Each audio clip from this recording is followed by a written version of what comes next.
Hendrick 1, 2, 3, and fucking 4. And I saw it in person. Everyone knows exactly what I'm on about. Well, let me just position the phone in a better way.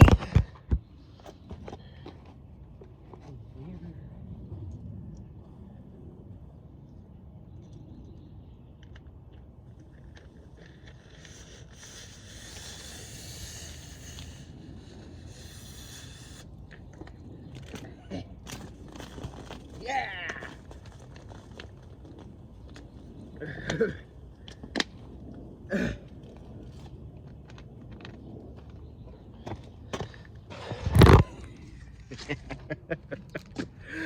Wow. Whoops. Sorry for no scream. I screamed a bit too loud when I was at the Dover race. Not really lying, my diaphragm really hurt.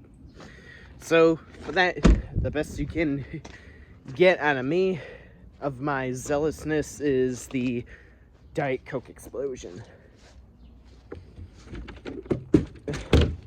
So, what did I think of this race? Yeah, for the low downforce and high horsepower package, I wouldn't say it's one of the better ones, but I can tolerate it, to say the very least. It's very good, but I've certainly seen much better. Because it was basically just an absolute smackdown of the field by Kyle Larson. And then even if it's not Kyle Larson, you have Alex BOWMAN, the showman, dominating the field. Oh, hey, and there's my cat, too. So it's right there. And now, with that, we're only one victory away from destiny. And that is to tie Petty Enterprise, thus becoming the winningest team in NASCAR history. It's bound to happen, haters. Deal with it. Sorry, I'm just petting my kitty right here, Tootses.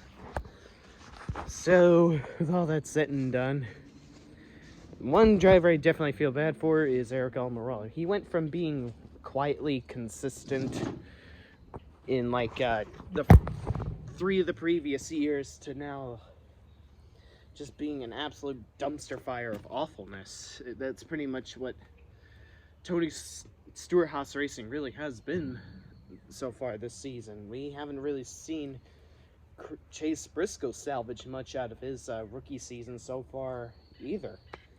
We all thought he was probably going to be one of the Tony Stewart, or let me rephrase that. We all thought he was going to have a 1999 Tony Stewart rookie season, but now it's looking more like a 2001 Kurt Busch season at best. Because his Stewart Haas has just been absolutely atrocious this season. Surprisingly, Cole Custer got a top 10, but hey, why am I even talking about Stewart Haas Racing when the big story, the big headline is Hendrick Motorsports finishing first, second, third, and fourth. All of Hendrick Motorsports has swept the top 4. First time a team has ever done that since 2005 at Homestead, Miami, when Greg Biffle and Mark Martin had that photo finish. I think Matt Kenseth finished 3rd and Carl Edwards finished 4th. Kenny Wallace was replacing Kurt Busch, who was suspended by NASCAR for drunk driving and was ultimately let go from Roush, which is what led to him at Phoenix.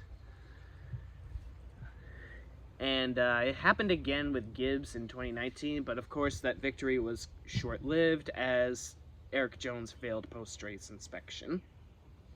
Now for real this time, a team has achieved the top 4 sweep.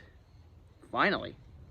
Unfortunately, it was another that got away from Kyle Larson, but I definitely will take Alex BOWMAN victory since the 48 has been dreadfully cursed for so many years. But now it's shaping up to be the curse burden for the 24 and 48 has been lifted from Byron and Bowman's shoulders, as Byron posted his 11th consecutive top 10. That has, I don't think a single Hendrick driver has posted 10 consecutive top 10s since Jeff Gordon 2007. The highest amount of consecutive top 10s ever pulled off by any Hendrick driver is Jeff Gordon, up to 14 in 1996, if I recall correctly, if my historical knowledge serves me correctly. 14 so far is the record by Jeff Gordon, so if William Byron can get a top 10 in COTA the next week, Charlotte, and then Sonoma, then he will tie Jeff Gordon from 1996. Hendrick Motorsports ain't going anywhere, my guys. They are one victory away from destiny. While I'm still a bit on edge and lacking patience over the fact that Chase Elliott still hasn't gotten a 2021 victory yet, I am faithful that he'll eventually pull it off. He has the top 10 and top 5 speed, but just needs to get that winning deal in, and I'm faithful that it will come at COTA. No road course can derail him. Not yet, except for Sonoma, apparently. So, yeah, I am proud that Alex Bowman pulled off that victory in front of me. This was my first time seeing the 48 without the Lowe's sponsor winning in front of me, and someone not named Jimmy Johnson in the 48 winning in front of me. They picked the right driver for the 48, and Bowman wins a career high in a single season of 2 instead of 1, like he was in the 88. So that's a big milestone for Alex Bowman, the showman. Now, if Kyle Larson can defy all the choking odds against him, Chase Elliott could finally settle for a 2021 victory, and if Byron can continue his top 10 streak to 14 come Sonoma, we'd be game. But however, the big story, the big milestone we are grinding for, not as any specific individual driver, but as a team, tie Petty Enterprise. That's the one and only mission come COTA. But hey, I couldn't have been more ecstatic. This is like a dream come true for me at Dover. I see all of Hendrick Motorsports sweep the top 4.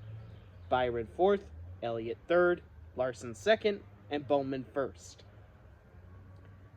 I never thought this day would come, but here I am, having that historical achievement to my belt as a race goer, if that's what you want to call it. I saw history, ladies and gentlemen. I've been having this daily fascination of wanting to see history, but not quite like that. If you said that to me back in 2014, that Alex Bowman, aka a BK racing driver, was going to take over Jimmy Johnson's number, I would say that you're high off your ass. But holy damn, look at where we are now. Alex Bowman's come a long way from Tommy Baldwin Racing and BK Racing. William Byron has now officially made his dreadful rookie season of 2018 a distant memory. The winless seasons for Chase Elliott in the 24 are now long over until if he can get a win in 2021, that'd be great. But 13 races winless is still super short for Hendrick Motorsports standards. And Kyle Larson, of course, I saved the biggest headline story for last, come a long way since his grave racial mistake.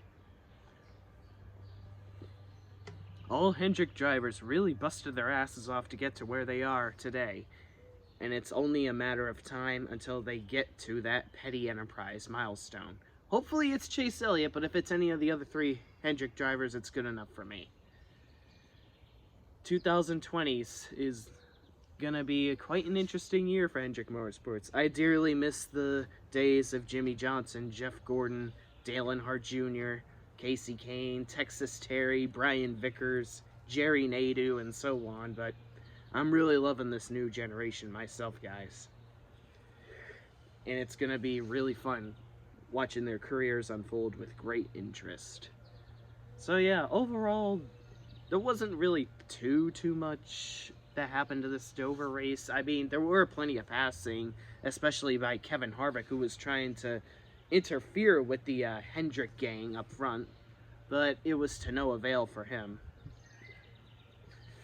Surprisingly, Bubba Wallace also found himself in the top 7 position, but he didn't manage the top 10, but he did manage 1 position away from the top 10. I'm not going to put all my eggs into his basket yet, because it could have just been one of those blind squirrels finding a nut kind of deals, but if he can actually consistently find himself in those positions, then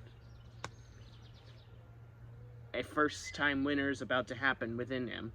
But I'm not going to hold my breath for Bubba Wallace in particular. I'd say someone along the lines of Tyler Reddick, or definitely Matt DiBenedetto.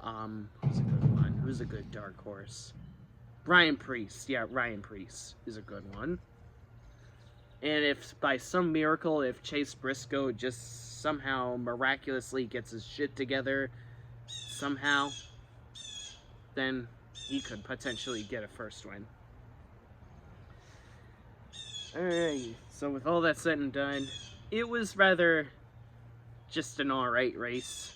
I have certainly seen better at Dover, but I don't care if the race was not grade A awesomeness. I am just over the moon that Hendrick Motorsports swept the whole top 4. Finished 1st, 2nd, 3rd, and 4th.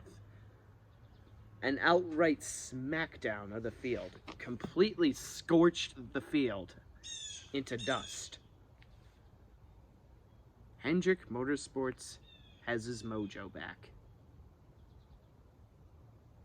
And I'm loving every nanosecond of it. Alright.